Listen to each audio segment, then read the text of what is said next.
couple times just while we've been talking even that this isn't your first time here. You're coming back after being a student.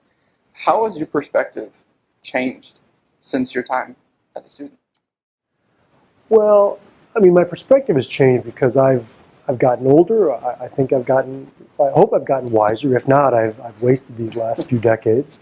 But I think that from my perspective, there are three major ways in which St. John's has changed from when I was a student. First, it would be our relationship with St. Ben's. I think that's become much stronger.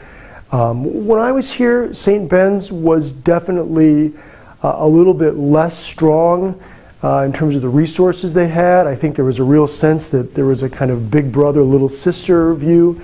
Now I think we're absolutely peers with the College of St. Benedict. I think they are healthy and strong in ways that make us better and stronger. And in particular, the women that come to St. Ben's are as good or better academically than Johnny's are, and that challenges and pushes us in the classroom in ways that are great. So that's the first way in which things have changed. The relationship with the College of St. Benedict has gotten stronger, and we are now equal partners in this relationship in a way that I think just wasn't true in the late 70s and early 80s. The second thing that's changed is the student body at St. John's. I often joke that I came from Iowa as a student, and I was a diversity candidate because there were so many Minnesotans. Now we have a much more diverse and interesting student body. 20% of our students are non-traditional students, students of color, or international students. We have students with much more economic diversity, much more geographic diversity, and that's all to the good of our students here. They're going to be going and working in a world that is more diverse, racially, culturally, economically, religiously, than is true when I went into the workforce.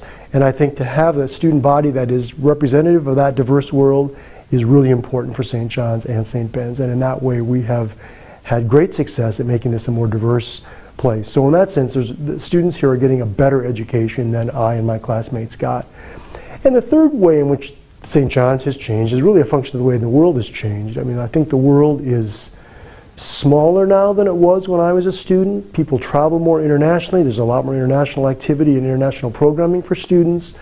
Technology has changed. We used to do, punch cards, and you'd put your punch cards together and you'd program a computer and you'd run the program and discover 2 hours later you made a mistake in your program and you'd have to start all over again.